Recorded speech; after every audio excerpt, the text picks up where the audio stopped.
Good evening दोस्तों।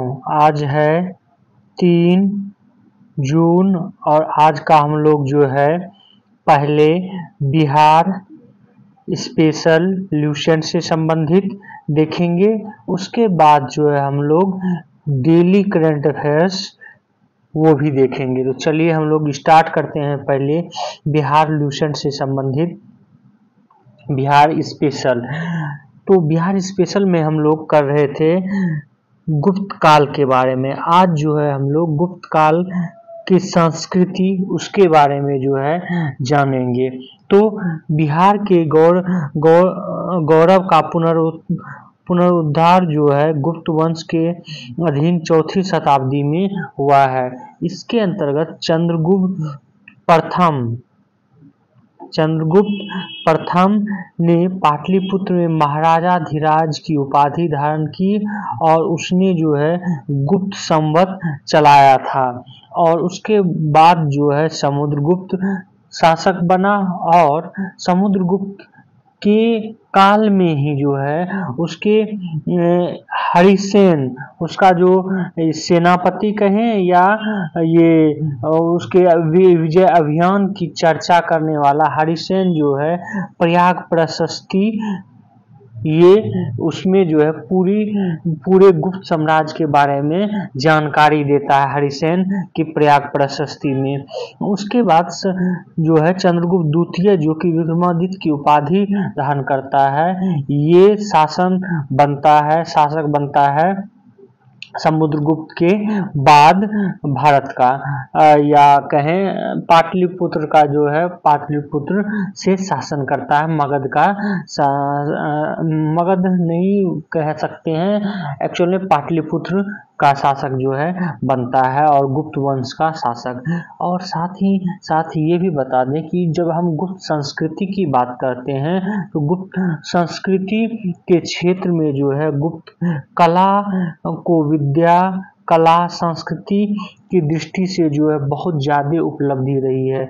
इसी उपलब्धि को देखते हुए प्राचीन भारतीय इतिहास का स्वर्ण युग जो है बोला जाता है गुप्त काल को। तो प्राचीन भारतीय इतिहास का स्वर्ण युग किस काल को बोला जाता है? तो गुप्त काल को जो है ये याद रखेंगे। ये इसलिए भी बोला जाता है कि इस समय जो है सांस्कृतिक विकास जो है गुप्त काल में ज्यादा हुआ। इसके अंतर्गत जो है वृहद तौर पर जो है पुस्तकें लिखी गई या ग्रंथ लिखा गया, ग्रंथ की रचना की गई है। और इस ग्रंथ की रचना में आप देखेंगे काव्य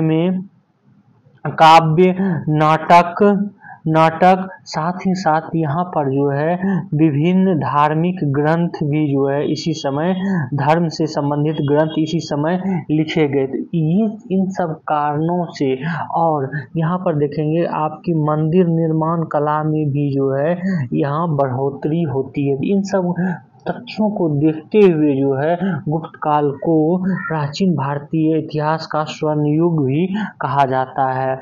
और ये इस समय ही जो है आपको जैसा कि पहले भी बताए हैं कि बराहमिहिर, आर्यभट्ट, ब्रह्मगुप्त आदि महत्वपूर्ण गणितज्ञ, खगोल शास्त्र और दर्शन के जो है विद्वान भी इसी समय थे।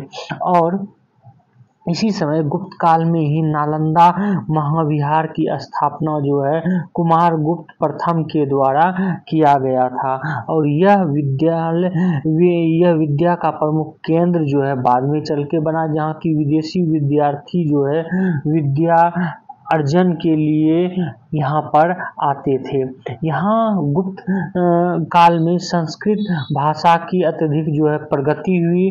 हिंदू धर्म में भागवत परंपराओं का उल्लेखनीय विकास हुआ। हिंदू धर्म का जो वर्तमान स्वरूप हम देखते हैं इसी काल में जो है विकसित हुआ। इस तरह हम देखते हैं कि इस काल में जो है बहुत सारी उपलब्धियां रही, जिसके कारण जो है गुप्त काल को प्राचीन भारतीय इतिहास का स्वर्ण युग कहा जाता है। आगे चलते हैं। जो है गुप्त काल में ही क्या होता है कि इसको स्कंदगुप्त जो है गुप्त वंश का अंतिम शासक बनता है और उसका कोई संतान नहीं रहता है। अतः स्कंदगुप्त की मृत्यु के बाद सिंहासन पर जो है पुरुगुप्त बैठता है। पुरुगुप्त कुमारगुप्त का पुत्र तथा स्कंदगुप्त का जो है सौतेला भाई रहता है। हालांकि यहाँ पर हम आपको ये भी बताते चले कि ये सब जो है छोटे छोटे जितने भी राजा हुए, पुरुगुप्त का उत्तराधिकारी कुमारगुप्त द्वितीय, उसके बाद कुमारगुप्त द्वितीय के बाद बुद्धगुप्त, ये एक बार सिर्फ ध्यान में रख लें क्योंकि इसके बारे में ज़्यादा जो है पूछा नहीं जाता प्रश्न। जैसे बुद्धगुप्त के शासनकाल की प्रथम तिथि सारनाथ लेख में जो है 157 या 477 ईस्वी जो है बताया गया। तो ये बहुत ज़्यादा इम्पोर्टेंट नहीं है, तो इस पे जो है ज़्यादा चर्चा भी नहीं करेंगे। आगे देखते हैं। आगे बुद्धगुप्त की मृत्यु के बाद जो है उसका छोटा भाई नरसिंहगुप्त बालादित्य जो है शासक बनता है और इस काल में जो है साम्राज्य 3 भाग मगध, मालवा और बंगाल में जो है बट जाता है। ये चीज थोड़ा आपको याद रखना है कि किसके काल में बट जाता है साम्राज्य। तो ये 3 भाग में जो है ये साम्राज्य बट जाता है आगे चल के। और आगे देखते हैं कि अब आते हैं गुप्त साम्राज्य के पतन का कारण के बारे में। तो गुप्त साम्राज्य के पतन में स्कंदगुप्त के निधन के बाद से प्रारंभ हो गया था, क्योंकि स्कंदगुप्त के उत्तराधिकारी कोई महत्वाकांक्षी नहीं था, पराक्रमी नहीं था, योग्य और कुशल साबित जो है नहीं हुआ था।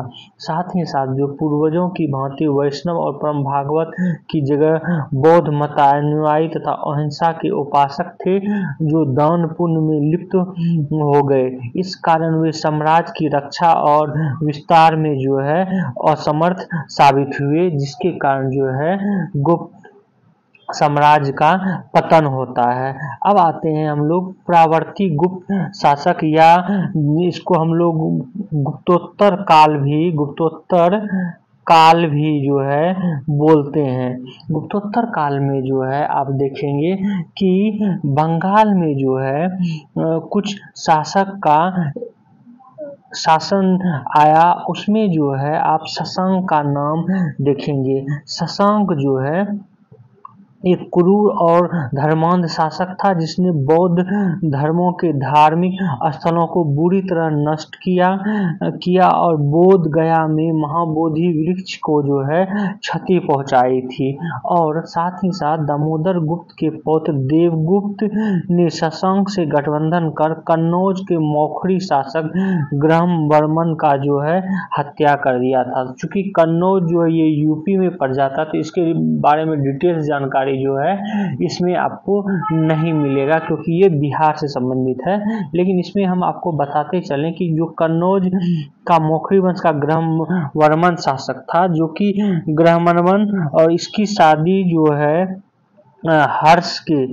हर्ष की जो है बहन से हुई थी, और ग्रहवर्मन की चूंकि हत्या कर दी गई थी, शशांक ने ग्रहवर्मन का वध कर दिया था। इसके प्रतिशोध में राजवर्धन, जो कि हर्षवर्धन का भाई था, राजवर्धन ने देवगुप्त को पराजित कर उसका हत्या कर दिया या वध कर दिया। ये इसलिए किया गया क्योंकि शशांक और देवगुप्त ने दोनों ने मिलकर जो है ग्रहवर्मन का हत्या किया था। देवगुप्त जो है इसको बुलाया था ग्रहवर्मन को, और जो है हत्या करवा दिया था।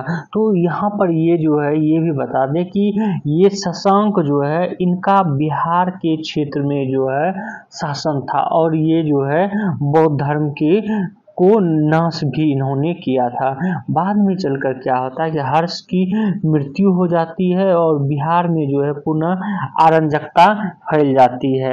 और ये भी आपको यहाँ पर बता दें कि हर्ष की मृत्यु के बाद जो है पुनः बिहार में जो है एक खाली जगह बच जाता है, और उसको बाद में जो है पाल वंश जो है वो शासन सत्ता संभालता है, और पाल वंश जो है बनता है, जिस पाल वंश को हम लोग जो है पूर्व मध्य काल में पढ़ेंगे। तो अभी जो है एंशिएंट काल में आप लोग ये देख रहे हैं। थोड़ा सा मौखरी वंश जो है उसके बारे में जानकारी ले लेते हैं। मौखरी कौन था? तो गया जिले के निवासी मौखरी लोग गुप्त राजवंश के सामंत जो है थे। मौखरी वंश के लोग दोआब क्षेत्र, उत्तर प्रदेश के कन्नौज में तथा राजस्थान के बड़वा क्षेत्र में 3वीं शताब्दी में फैले हुए थे। मौखरी वंश के शासकों को उत्तर गुप्त वंश के चौथे शासक कुमारगुप्त से युद्ध हुआ था, जिसमें कुमारगुप्त ने मगध को मौखरी वंश के ईशान वर्मन से छीन लिया था। और इससे यह स्पष्ट है कि गुप्त वंश के काल में मगध में 2 प्रकार के वंश थे। उत्तर गुप्त वंश के शासक सामंत और मौखरी वंश के शासक सामंत प्रभावशाली एवं स्वतंत्र होने की दिशा में जो है सक्रिय थे। और इसी में जो है मौखरी वंश सामंत अपने कन्नौज जो कि यूपी में पड़ता है वहां पर जो है अपनी राजवंश की स्थापना करता है। हरिवर्मन का पुत्र आदित्य वर्मन जो है ये था, जिसने इसका विवाह जो उत्तर गुप्त वंशीय राजकुमारी हर्षा गुप्ता के साथ जो है हुआ था। यहाँ पर हम आपको ये भी बताते चलें कि मौखरी वंश का जो है अंतिम राजा ये ग्रहवर्मन जो है ग्रहवर्मन ये हुआ। और इसको ये देखिए यहाँ पर एक पूरा का पूरा शासन मौखरी वंश का संस्थापक कौन था? तो हरिवर्मन, ये जरूर याद रखेंगे। 510 ईस्वी में कन्नौज में शासन व वंश की परंपरा स्थापित की थी। आदित्य वर्मन जो है उसके बाद बैठा। ईश्वर वर्मन जो है उसके बाद आदित्य वर्मन का जो है पुत्र था। वहीं पर आगे देखते हैं, आगे जो है ईशान वर्मन, उसके बाद सरवर्मन, सूर्यवर्मन जो है उसके बाद आगे सूर्यवर्मन इस पर शासन जो है करता है। सूर्यवर्मन के बाद जो है आगे अब जब देखते हैं तो आगे जो है सूर्यवर्मन के बाद अवंती वर्मन जो है वो शासन करता है। मगध का महासेन गुप्त अवंती वर्मन का जो है ये सामंत भी रहता है। अवंती वर्मन एक शक्तिशाली राजा था, जिसने राज्य में कन्नौज के अलावा पूर्वी उत्तर प्रदेश एवं बिहार के एक बड़े भाग पर जो है शासन करता है या सम्मिलित कर लेता है अपने साम्राज्य में। नालंदा से प्राप्त मुद्रा लेख में अवंती वर्मन को महाराजाधिराज कहा गया है। ये भी आप लोग याद रखेंगे। अवंती वर्मन ने अपने पुत्र का वैवाहिक संबंध थानेश्वर के पुष्यभूति वंश के राजश्री के साथ जो है स्थापित किया, जो उस समय बेहद महत्वपूर्ण घटना थी। यही अवंती वर्मन का जो है पुत्र था ग्रहवर्मन। और ये राजश्री जो है राजश्री ये हर्षवर्धन की जो है बहन थी। और इसी को जो है शशांक ने जो है हत्या कर दिया था। और बाद में हर्ष ने फिर कन्नौज को जो है अपने साम्राज्य में मिला लिया और शासन जो है शासन सत्ता चलाया। और यहाँ पर ये भी आपको बता दें कि बाद में क्या होता है, धीरे धीरे बिहार में जो है बट जाता है। कुछ कुछ अलग अलग राज्य जो है वो बट जाते हैं यहाँ पर। और एक यहीं पर देखें कि वैनवार वंश ने तिरहुत में 2 से 300 साल तक शासन किया। तो होता क्या है कि उसके बाद जो है आप मुस्लिम 14वीं शताब्दी में मुसलमान का आधिपत्य भी फिर धीरे धीरे बढ़ता है। और इसी में जो है वैनवार वंश शासन करता है। और वैनवार वंश जो है करीब 300 साल तक जो है शासन करता है। और इसी में जो है शिव सिंह का नाम का उल्लेख है वैनवार वंश में ही। और महाराज शिव सिंह की छत्र छाया में अमर कवि विद्यापति जो है ये मैथिली क्षेत्र में जो है होते हैं, जो कि विश्व प्रसिद्ध होते हैं ये विद्यापति। ये आप लोग याद रखेंगे कि ये किसके काल में विद्यापति थे? तो महाराजा शिव सिंह के जो है काल में थे। और आगे आपको बता दें कि मुगल सम्राट अकबर ने महेश ठाकुर की विद्वता के पुरस्कार स्वरूप उन्हें मिथिला का राज्य दे दिया था। महेश ठाकुर के वंश के शासकों ने आधुनिक युग तक मिथिला में सामाजिक तथा सांस्कृतिक प्रगति का मार्ग प्रशस्त किया। महेश ठाकुर द्वारा स्थापित वंश दरभंगा राजवंश के नाम से जाना जाता है। दरभंगा राजवंश में चंदेश्वर का काल 14वीं सदी में माना जाता है। चंदेश्वर ने 14वीं सदी के प्रारंभ में कृत रत्नाकर का संकलन किया और कृत रत्नाकर ग्रंथ के अनुसार 13वीं और 14वीं सदी में मिथिला के लोग हरि, विष्णु और शिव के जो हैं उस उपासक थे। तो ये जो है आज का हम लोगों का बिहार स्पेशल था, और बिहार स्पेशल का एंशियंट वाला भाग जो है खत्म होता है। अब हम लोग जो है कल पूर्व मध्यकाल वाला भाग करेंगे।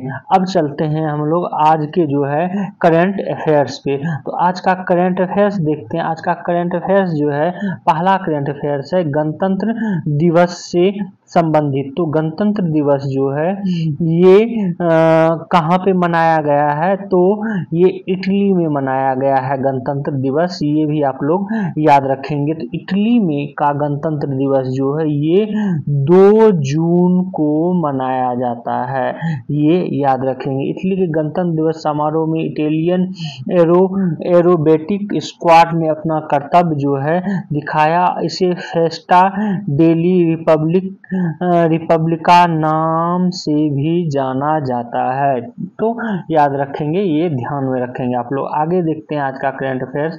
आज का अगला करंट अफेयर्स है कि अभी जो लोकसभा का चुनाव हुआ उसके साथ ही साथ जो है अरुणाचल प्रदेश और सिक्किम में भी चुनाव हुआ है राज्य का। और अरुणाचल प्रदेश में जो है पुनः भाजपा ने, या कहें तीसरी बार भाजपा ने विजय हासिल किया है। अरुणाचल प्रदेश में टोटल जो है 60 सीटें हैं, जिसमें से कि बीजेपी को 46 सीट जो है मिली है। बीजेपी को 46, कांग्रेस को 1, एनसीपी 3, एनपीपी 5, पीए 2 और अन्य को 3 सीटें मिली हैं। और इसके अरुणाचल प्रदेश के जो हैं मुख्यमंत्री पेमा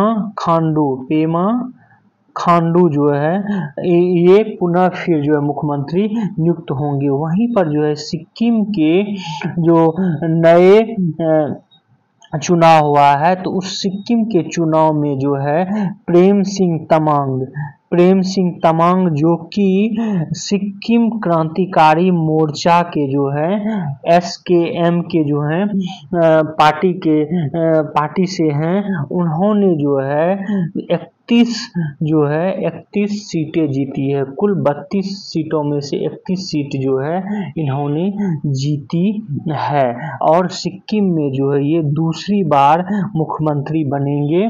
कौन? तो सिक्किम के प्रेम सिंह तमांग, ये भी आप लोग याद रखेंगे। प्रेम सिंह तमांग जो है ये सिक्किम के मुख्यमंत्री हैं। यहाँ पर ये भी बताते चलें कि राज्यपाल जो है अरुणाचल प्रदेश के KT पटनायक जो हैं अभी वर्तमान में राज्यपाल हैं। तो ये तथ्य जो है याद रखेंगे, अरुणाचल प्रदेश में कौन जीता है और कौन मुख्यमंत्री है। आगे चलते हैं हम लोग करंट अफेयर्स में। आगे का करंट अफेयर्स है हैदराबाद संयुक्त नहीं रहा। तेलंगाना और हैदराबाद की राजधानी जब 2 जून को जो है 2 जून 2014 को हैदराबाद से आंध्र प्रदेश से अलग कर तेलंगाना राज्य को बनाया गया था। तो हैदराबाद को जो है आंध्र प्रदेश और तेलंगाना का जो है संयुक्त रूप से राजधानी रखा गया था। लेकिन ये राजधानी जो है कहा गया था कि सिर्फ 10 साल के लिए ही आंध्र और तेलंगाना का संयुक्त राजधानी रहेगा। वो जो ये 10 साल जो है 2 जून को पूरा हो गया है। अब जो है तेलंगाना का राजधानी सिर्फ हैदराबाद है, जबकि आंध्र प्रदेश की राजधानी जो है वो अब हैदराबाद नहीं रही है। तो ये जो है आप लोग याद रखेंगे। आज का अगला करंट अफेयर्स देखते हैं। आज का अगला करंट अफेयर्स है कि हाल ही में जो है ब्लूमबर्ग बिलियनियर्स इंडेक्स के अनुसार अब अडानी जो है, गौतम अडानी, ये एशिया के सबसे अमीर आदमी बन गए हैं। 111 अरब डॉलर की इनकी जो है कुल संपत्ति हो गई है। तो इसका मतलब है कि अडानी अब भारत के सबसे अमीर व्यक्ति भी बन गए हैं 111 अरब डॉलर के साथ। यहाँ पर हम आपको ये भी बता दें कि 111 अरब डॉलर के साथ जो है, अगर दुनिया की बात करते हैं, दुनिया में ये 11वें सबसे अमीर आदमी बन गए हैं, जबकि मुकेश अंबानी 12वें नंबर के जो है सबसे अमीर आदमी हैं विश्व में। और विश्व में जो है सबसे पहले स्थान पर कौन है, तो सबसे पहले स्थान पर एलन मस्क हैं। ये भी हम आपको पहले बताए हैं। आगे चलते हैं, आज का करंट देखते हैं। आगे है, आइसलैंड में महिला कारोबारी हाला टॉमस डॉटर जो है ये राष्ट्रपति चुन ली गई हैं। तो आपको ये याद रखना है कि महिला कारोबारी हाला टॉमस डॉटर जो है आइसलैंड की राष्ट्रपति चुनाव में जीत हासिल की हैं और आइसलैंड का वो 7वां राष्ट्रपति जो है चुन ली गई हैं। बस इतना भी याद रखेंगे इनका नाम, तो आपका जो है करंट अफेयर्स आप कर पाएंगे। वहीं पर ये भी आपको बताते चलें कि मेक्सिको में देश की पहली राष्ट्रपति चुनने के लिए जो है मतदान हुआ है। एक्चुअल में है क्या कि इस बार जो है मेक्सिको में दोनों, वहाँ पे जो दो दल हैं, दोनों दलों ने जो है महिलाओं को ही अपनी सदस्य के रूप में, राष्ट्रपति के रूप में खड़ा किया है, उम्मीदवारी के रूप में। तो हो सकता है इन दोनों में जो है कोई राष्ट्रपति चुन ली जाए। जब राष्ट्रपति चुनाव हो, आज चुनाव है, वहां मतदान है, उसके बाद अगर जो फिर आती है कौन बनता है तो हम आपको बताएंगे। आगे देखते हैं आज का करंट अफेयर्स में, ये बहुत ही इंपॉर्टेंट करंट अफेयर्स है। इसके बारे में पहले भी बता चुके हैं कि चंद्रमा की दक्षिणी ध्रुव पर जो है चीन का यान उतर गया है। उस यान का क्या नाम है, चांग-ई 6 प्रोब। ये याद रखेंगे, चांग-ई 6 प्रोब जो है दक्षिणी ध्रुव पर, दक्षिणी ध्रुव एटकेन बेसिन पर जो है सफलतापूर्वक उतर चुका है। और ये जो है चांग-ई 6 चंद्रमा के इस हिस्से से 2 किलो नमूना एकत्रित कर पृथ्वी पर जो है पुनः वापस लौटेगा। इस चांग-ई 6 प्रोब को चीन ने भेजा ही था वहां से नमूना वापस लाने के लिए, तो ये फिर नमूना वापस लेकर आएगा। यहाँ पर ये भी बता दें, चीन का उद्देश्य जो है 2030 तक चंद्रमा पर मानव को उतारने का जो है ये भी डाटा याद रखेंगे। तो ये जो है यहाँ पर ये भी तथ्य याद रखेंगे कि 25 जून को जो है चीन के इनर मंगोलिया क्षेत्र में जो है ये यान वापस फिर पुनः आएगा। तो चांग-ई 6 प्रोब ये चंद्रयान है, कहाँ की, चीन की, ये याद रखेंगे। तो करंट अफेयर्स आज का इतना ही था। आप लोग हमारे इस वीडियो को जो है शेयर करें, सब्सक्राइब करें और बेल आइकन को जो है जरूर दबा लें। Thank you for watching this video.